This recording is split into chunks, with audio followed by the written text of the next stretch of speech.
Hello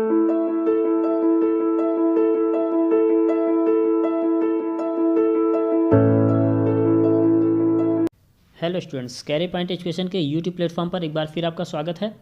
आज की class में हम 21 और 22 दिसंबर का करंट अफेयर्स देखेंगे, जानेंगे कि कौन कौन सी लेटेस्ट अपडेट है जो हमारी आगे की परीक्षाओं में इंपॉर्टेंट हो सकती है, क्योंकि हर परीक्षा में करंट अफेयर्स क्वेश्चन आप पूछते हैं, तो इन सब क्लासों से हमारे क्वेश्चन आने की संभावना बहुत है। तो चलिए देखते हैं 21 और 22 दिसंबर का current affairs latest update.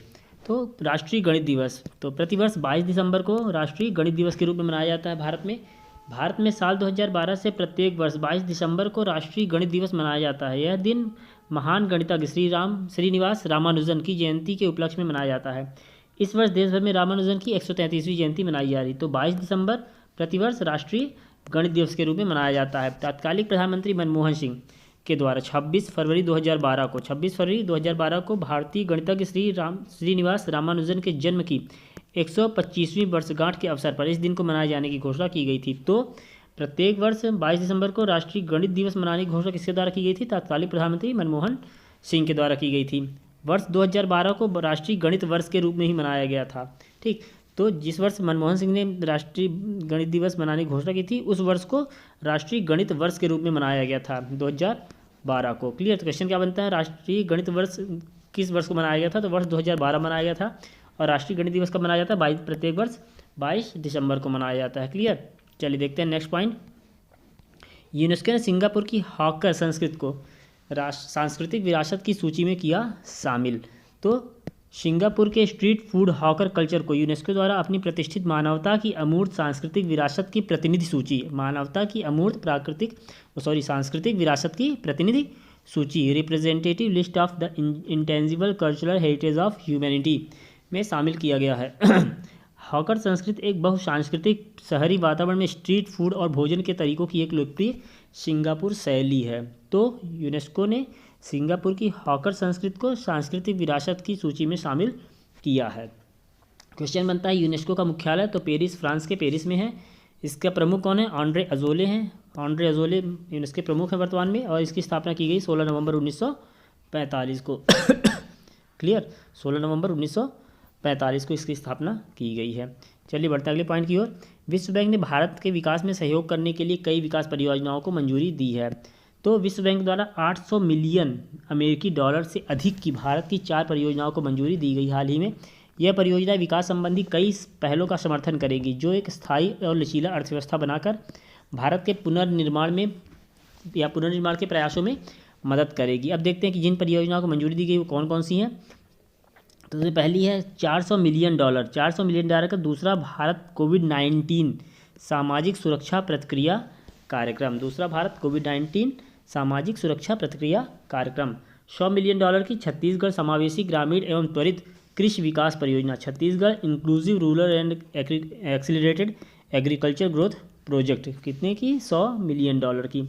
68 million dollar की नागालैंड कक्षा शिक्षण और संसाधन परियोजना को बढ़ाना, नागालैंड की, इसके लिए दिया गया है 68 मिलियन डॉलर की सहायता की गई है। 250 मिलियन डॉलर की दूसरी बांध सुधार एवं पुनर्वास परियोजना, ड्रिप 2, दूसरी बांध सुधार एवं पुनर्वास परियोजना, 250 मिलियन डॉलर की ये सहायता। तो इन 4 परियोजनाओं को हाल ही में मंजूरी दी गई है। क्लियर? विश्व बैंक के द्वारा। अब बात करते हैं विश्व बैंक से क्वेश्चन क्या पूछ सकता है। तो विश्व बैंक का मुख्यालय कहाँ पर है? वाशिंगटन डीसी, संयुक्त राज्य अमेरिका के वाशिंगटन डीसी में है। इसके अध्यक्ष हैं डेविस मलपास हैं। इसके अध्यक्ष कौन है? Davis Malpass. और 1944 को विश्व बैंक की स्थापना की गई थी। क्लियर? चलिए बढ़ते अगले पॉइंट की ओर। यूएई में आयोजित की गई 20वीं IORS मंत्रिमंडल की या मंत्रिपरिषद की बैठक, संयुक्त अरब अमीरात यूएई की अध्यक्षता में वीडियो कॉन्फ्रेंसिंग के माध्यम से Indian ocean rim association IORA Indian ocean rim association मंत्रिमंडल COM की बैठक के 20वें संस्करण का आयोजन किया गया। बैठक का विषय क्या था? Promoting a shared destiny and path to prosperity in the Indian Ocean. ठीक, promoting a shared destiny and path to prosperity in the Indian Ocean, इसका क्या था? बैठक का विषय था। भारतीय प्रतिनिधिमंडल का नेतृत्व विदेश मंत्रालय के MO वी मुरलीधरन किसने किया था? विदेश मंत्रालय के MO वी मुरलीधरन ने किया था। श्रीलंका वर्ष 2021 से 23 की अवधि तक IORA के उपाध्यक्ष का कार्यभार संभाल रहा है। क्लियर? अध्यक्षता किसने की थी? संयुक्त अरब अमीरात ने की थी। क्वेश्चन बनता है इंडियन ओशन रिम एसोसिएशन के महासचिव कौन हैं? तो नोम्बो नोक्वे। नोम्बो नोक्वे इसके क्या हैं? इसे वर्तमान में महासचिव हैं IORA के। इसका स्थापना की गई थी, IORA की स्थापना की गई 7 मार्च 1997 को की गई थी और इसका मुख्यालय कहाँ है? मॉरिशस के इवेन में है। क्लियर। चलिए अगला पॉइंट देखते हैं।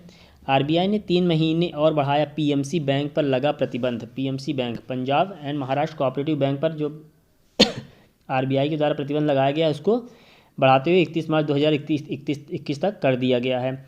बैंक को इसके पुनरुद्धार के लिए 4 एक्सप्रेशन ऑफ इंटरेस्ट भी प्राप्त हुआ है। इसकी जांच करने के लिए बैंक को कुछ और समय की आवश्यकता है। इन प्रस्तावों को बैंक द्वारा जमाकर्ताओं के सर्वोत्तम हित को ध्यान रखते हुए उनकी व्यवहार्यता और संभाव्यता के संबंध में जाँच की जाएगी। तो हाल ही में RBI ने PMC बैंक पर जो प्रतिबंध लगाया उसको 3 महीने और बढ़ाते हुए 31 मार्च 2021 तक कर दिया है। PMC बैंक के प्रशासक कौन? AK दीक्षित हैं। इसकी स्थापना 1984 में की गई है और इसका मुख्यालय कहाँ पर है? मुंबई, महाराष्ट्र के मुंबई में है। क्लियर। चलिए बढ़ते अगले पॉइंट की ओर। S जयशंकर ने 5वीं वार्षिक ग्लोबल टेक्नोलॉजी समिट को किया संबोधित। तो ग्लोबल टेक्नोलॉजी समिट GTS के 5वें संस्करण का वार्षिक आयोजन वर्चुअली विदेश मंत्रालय MEA भारत सरकार द्वारा कार्नेगी इंडिया के सहयोग से किया गया। क्लियर। ग्लोबल टेक्नोलॉजी समिट 5वें संस्करण का आयोजन वर्चुअली विदेश मंत्रालय भारत सरकार द्वारा कार्नेगी इंडिया के सहयोग से किया गया। GTS MEA द्वारा आयोजित किए जाने वाले 4 प्रमुख वार्षिक सम्मेलनों में से एक है। ग्लोबल टेक्नोलॉजी समिट जो है वह वर्चुअली विदेश मंत्रालय के द्वारा आयोजित किए जाने वाले 4 प्रमुख सम्मेलनों में से एक है। अन्य 3 सम्मेलन कौन कौन से? रायसीना संवाद, भू आर्थिक संवाद और हिंद महासागर सम्मेलन है जो कि MEA के द्वारा आयोजित किए जाते हैं। अब देखते हैं GTS 2020 का विषय क्या था। तो the Jio politics of technology इसका क्या था? विषय था। वक्ताओं में विदेश मंत्री डॉक्टर S जयशंकर और भारत सरकार के प्रधान वैज्ञानिक डॉक्टर के विजय राघवन शामिल थे इसके मेन प्रमुख वक्ताओं में। क्लियर। 5 दिन चलने वाले सम्मेलन 5 व्यापक उप विषयों पर विचार विमर्श करने के लिए उद्योग के विशेषज्ञों, नीति निर्माताओं और विद्वानों ने भाग लिया। जिसमें कौन कौन से विषय शामिल थे तो देख लेते हैं। उसमें थे geo politics of technology, data linking the world, digital payments the future of global financial highways, digital inclusion taking the local to the global, transforming health care for a post covid world. ये 5 जो विषय थे इस पर क्या है इस सम्मेलन को आयोजित किया गया था। ठीक। चलिए देखते हैं अगला पॉइंट क्या था। राजनाथ सिंह ने हैदराबाद में अत्याधुनिक HWT परीक्षण सुविधा केंद्र का किया उद्घाटन। तो केंद्रीय रक्षा मंत्री राजनाथ सिंह ने हैदराबाद तेलंगाना में DRDO की अत्याधुनिक hypersonic wind tunnel HWT hypersonic wind tunnel परीक्षण सुविधा केंद्र का उद्घाटन किया है। देश में अपनी तरह की पहली अत्याधुनिक HWT टेस्ट सुविधा केंद्र स्थापित करने के बाद भारत, अमेरिका और रूस के बाद दुनिया की तीसरा देश बन गया है। तो HWT सुविधा केंद्र स्थापित करने वाला अमेरिका और रूस के बाद भारत तीसरा देश है जिसके पास इस प्रकार की क्षमता और इतनी बड़ी फैसिलिटी है। क्लियर। अब बात करते हैं हाइपरसोनिक विंड टनल के बारे में। तो स्वदेशी रूप से विकसित HWT टेस्ट सुविधा का एक दबाव वैक्यूम संचालित संलग्न मुक्त जेट सुविधा है। ठीक। कैसा? दबाव वैक्यूम संचालित, ठीक ना, मुक्त जेट सुविधा है। इसमें 1 मीटर का नोजल एग्जिट व्यास है। यह मैक नंबर 5 से 12 का अनुकरण करेगा। ठीक ना। मैक नंबर क्या होता है? साउंड की गति का मैक साउंड की गति के गुणन कारक को दर्शाता है। ठीक ना। तो यह कितने मैक नंबर 5 से 12 का अनुकरण करेगा। इस सुविधा में व्यापक स्पेक्ट्रम पर हाइपरसोनिक प्रवाह को अनुकरण करने की क्षमता है और यह अत्यधिक जटिल भविष्य के एरोस्पेस और रक्षा प्रणालियों की प्राप्ति में एक प्रमुख भूमिका निभाएगा। HWT tunnel hypersonic wind tunnel. Clear. चलिए देखते हैं आगे अगला पॉइंट क्या है। नेपाल की संसद हुई भंग, मध्य अप्रैल 2021 में होंगे नए चुनाव। तो हाल ही में नेपाल की कैबिनेट ने हाल ही में संसद को भंग कर दिया है। इससे पहले रविवार को प्रधानमंत्री KP ओली ने कैबिनेट की आपातकालीन बैठक बुलाई थी। नेपाल की राष्ट्रपति विद्या देवी भंडारी ने इस प्रस्ताव को स्वीकार कर लिया। इसके बाद नेपाल के राष्ट्रपति ने घोषणा की कि देश में अगले वर्ष 30 अप्रैल से 10 मई के बीच चुनाव करवाए जाएंगे।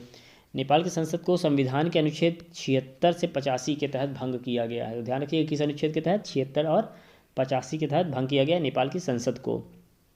वहाँ के वर्तमान में प्रधानमंत्री KP ओली हैं और राष्ट्रपति कौन? विद्या देवी भंडारी हैं। क्लियर। चलिए देखते हैं अगला point. Pandit Deendayal Upadhyay telecom skill excellence पुरस्कारों की हुई घोषणा। तो केंद्रीय मंत्री रविशंकर प्रसाद ने Pandit Deendayal Upadhyay telecom skill excellence award के 2 विजेताओं को पुरस्कार हाल ही में प्रदान किए हैं, जिसमें क्रमशः 50,000 और 30,000 रुपये की नगद राशि शामिल की गई है। इसके लिए पहली बार वर्ष 2018 में नामांकन आमंत्रित किए गए थे। तो अब देख लेते हैं कौन कौन से वो पुरस्कार हैं। तो पहला पुरस्कार है सी मोबाइल के लिए और दूसरा पुरस्कार है रेलवे ट्रैक पर पशुओं के टकराव को रोकने के लिए। तो पहला पुरस्कार बेंगलुरु के श्री श्रीनिवास कर्णम को ब्रॉन्ड सी मोबाइल के तहत एक लागत प्रभावी अनुकूलित तकनीकी समाधान विकसित करने में उनके योगदान हेतु प्रथम पुरस्कार के लिए चुना गया। इसका उपयोग गहरे समुद्र में संचार के लिए केरल तट पर काम करने के लिए मछुआरों को संचार की सुविधा प्रदान करने और मौसम संबंधी चेतावनी जारी करने के लिए किया जाता है। क्लियर। यह सेवा जीएसएम कवरेज क्षेत्र के बाहर होने की स्थिति में मछुआरों को voice call, group call, SMS, location services और आपातकालीन सेवाओं के लिए सक्षम बनाती है। यह सेवा केरल तट के साथ तिरुवनंतपुरम से कालीकट तक लगभग 500 किलोमीटर के दायरे में उपलब्ध है और वहीं इस सेवा से संबंधित उपकरण को लगभग 900 मोटर नौकाओं में लगाया गया है। तो सी मोबाइल सेवा चालू की गई है, ठीक ना, श्रीनिवास कर्णम के द्वारा। इसके बाद दूसरा पुरस्कार दिया गया है नई दिल्ली के प्रोफेसर सुब्रत कर को। इनका चयन ट्रेन पशु टकराव को रोकने के लिए बड़े पैमाने पर सेंसर नेटवर्क और उपकरणों के विकास और उनकी चेतावनी के अभिनव समाधान के लिए किया गया है। यह पशुओं के प्राकृतिक गति व्यवहार में हस्तक्षेप किए बिना काम करता है। इससे वन्यजीव संरक्षण में मदद मिलती है। तो जो यह प्रणाली है प्राथमिक चरण पर तहत इस प्रणाली को उत्तराखंड के राजाजी राष्ट्रीय पार्क में स्थापित किया गया है, जिससे ट्रेन हाथी टकराव की वजह से हाथियों की मौतों को रोका जा सके।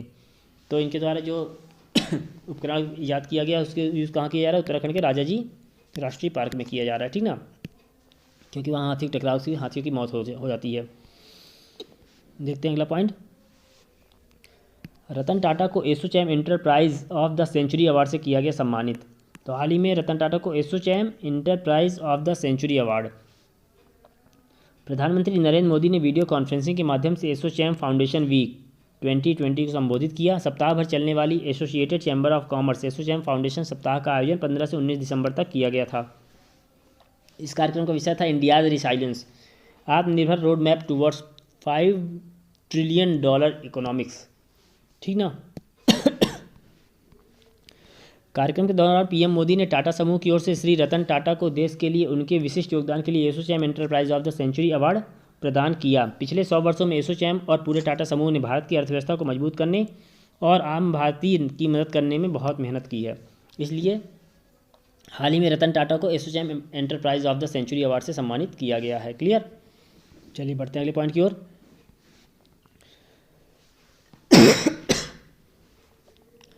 राजनाथ सिंह ने तीनों सेनाओं प्रमुखों को सौंपी अत्याधुनिक तकनीक प्रणाली। रक्षा मंत्री राजनाथ सिंह ने हाल ही में 3 स्वदेशी रूप से विकसित उच्च प्रौद्योगिकी सिस्टम को तीनों सशस्त्र बलों के प्रमुखों भारतीय सेना, भारतीय नौसेना और भारतीय वायुसेना को सौंपा है। रक्षा अनुसंधान और विकास संगठन डीआरडीओ द्वारा border surveillance system, Indian maritime situational awareness system और अस्त्र MK1 मिसाइल नामक 3 सिस्टम विकसित किए गए हैं। किसके द्वारा? डीआरडीओ के द्वारा हाल ही में, ठीक ना। तो तीनों सेना प्रमुखों को अत्याधुनिक तकनीकी प्रणाली सौंपी है राजनाथ सिंह रक्षा मंत्री ने। क्लियर। अगला पॉइंट देखते हैं। उत्तर प्रदेश ने ग्रामीण क्षेत्रों के लिए शुरू किया वरासत अभियान। उत्तर प्रदेश सरकार ने ग्रामीण क्षेत्रों में संपत्ति और भूमि संबंधी विवादों को रोकने के लिए एक विशेष अभियान वरासत प्राकृतिक उत्तराधिकार की शुरुआत की है। यह राज्य में शुरू किया गया अपनी तरह का पहला अभियान है। इसका उद्देश्य ग्रामीण क्षेत्रों में भूमि से संबंधित मुद्दों को समाधान करना और भूमाफियाओं द्वारा उत्तराधिकार अधिकारों पर ग्रामीणों के शोषण को खत्म करना है, जो आमतौर पर विवादित संपत्तियों को टारगेट बनाते हैं। 2 महीने तक चलने वाला विशेष अभियान 15 फरवरी 2020 तक जारी रहेगा। तो हाल ही में ग्रामीण क्षेत्रों के लिए वरासत अभियान शुरू किया किसने? उत्तर प्रदेश सरकार ने। अब देखते हैं वरासत स्कीम की मुख्य विशेषता क्या है। तो इस स्कीम की मुख्य विशेषता है अभियान के तहत ग्रामीणों को अपनी वरासत के पंजीकरण के लिए ऑनलाइन और ऑफलाइन दोनों सुविधाएं मिलेंगी। गांव के लोग जिनके पास ज़मीन है लेकिन वे कहीं और रहते हैं, उनके लिए तहसील स्तर पर एक विशेष काउंटर खोला जाएगा जहां वे इसके लिए आवेदन कर सकते हैं। क्लियर। चलिए अगला पॉइंट देखते हैं। गुरुग्राम में किया गया भारत के पहले उत्कृष्टता केंद्र COE का उद्घाटन। तो कौशल विकास राज्य मंत्री राजकुमार सिंह ने गुरुग्राम में बिजली क्षेत्र में कौशल विकास के लिए पहले उत्कृष्टता केंद्र सेंटर ऑफ एक्सीलेंस का उद्घाटन किया। सीओई की स्थापना हरियाणा के गुरुग्राम में स्थित राष्ट्रीय सौर ऊर्जा संस्थान के परिसर में की गई है। तो गुरुग्राम में पहले उत्कृष्टता केंद्र सीओई का उद्घाटन किया गया है। क्लियर। चलिए देखते हैं अगला पॉइंट। लियोनेल मेसी ने ब्राज़ील के महान फुटबॉलर पेले की रिकॉर्ड की बराबरी की। तो हाल ही में अर्जेंटीना के बेहतरीन फुटबॉलर लियोनेल मेसी ने हाल ही में किसी एक क्लब के लिए सबसे ज़्यादा गोल करने के पेले के रिकॉर्ड की बराबरी कर ली है। हाल ही में मेसी ने वालेंसिया के खिलाफ गोल करके पेले के 643 गोल के रिकॉर्ड की बराबरी की। बात करते हैं लियोनेल मेसी की, तो ये अर्जेंटीना के प्रोफेशनल फुटबॉलर हैं। इन्होंने अब तक 6 बार प्रतिष्ठित बैलन डी'ओर पुरस्कार जीता है और 6 बार उन्होंने यूरोपियन गोल्डन शू पुरस्कार भी जीता है। उन्होंने अपने कैरियर में 34 ट्रॉफी जीती है। लियोनेल मेसी ने हाल ही में ब्राज़ील के महान फुटबॉलर पेले के रिकॉर्ड की बराबरी की है 643 गोल दागने के। क्लियर। एक ही क्लब की ओर से। देखते हैं अगला पॉइंट। कांग्रेस के वरिष्ठ नेता मोतीलाल वोरा का निधन। तो दिग्गज कांग्रेसी नेता मोतीलाल वोरा का कोविड-19 संक्रमण के कारण निधन हो गया। उनका जन्म राजस्थान के जोधपुर में हुआ था और उन्होंने एक पत्रकार के रूप में अपना करियर शुरू किया था। दिवंगत कांग्रेस नेता ने 2 बार 1985 से 88 तक और फिर 1989 में 11 महीनों के लिए मध्य प्रदेश के मुख्यमंत्री के रूप में सेवा की है। साथ ही साथ 1993 और 96 के बीच उत्तर प्रदेश के राज्यपाल का पद भी संभाला था। छत्तीसगढ़ से एक बार राज्यसभा सदस्य और एक बार लोकसभा सदस्य के रूप में भी कार्य किया है। तो मध्य प्रदेश के पूर्व मुख्यमंत्री श्री मोतीलाल वोरा का हाल ही में कोविड-19 के कारण निधन हो गया है। क्लियर। चलिए देखते हैं आज की अंतिम पॉइंट। वयोवृद्ध पत्रकार और आरएसएस के पहले आधिकारिक प्रवक्ता एमजी वैद्य का निधन। तो वरिष्ठ राष्ट्रीय स्वयंसेवक संघ आरएसएस विचारक एमजी वैद्य का निधन हो गया है। वह एक अनुभवी पत्रकार, संस्कृत के विद्वान और राष्ट्रीय स्वयंसेवक संघ के पहले आधिकारिक प्रवक्ता थे। वे 1943 में आरएसएस से जुड़े थे। तो हाल ही में वयोवृद्ध पत्रकार और आरएसएस के पहले आधिकारिक प्रवक्ता एमजी वैद्य का निधन हो गया है। क्लियर। तो ये थी हमारी 21 और 22 दिसंबर की करंट अफेयर्स, करंट न्यूज़, जो कि हमारे परीक्षा के पर्पस से इंपॉर्टेंट हो सकती थी। चलिए मिलते हैं अगली क्लास में 23 दिसंबर का करंट अफेयर लेके, जाने कौन कौन सी लेटेस्ट अपडेट हैं जो आगे आपकी इंपॉर्टेंट हो सकती हैं। तब तक चैनल साथ बने रहिए। चैनल सब्सक्राइब कीजिए, वीडियोस को लाइक कीजिए, शेयर कीजिए, बेल आइकन प्रेस कीजिए ताकि आगे आने वाली वीडियोस की अपडेट आपको मिलती रहे। Okay, thank you.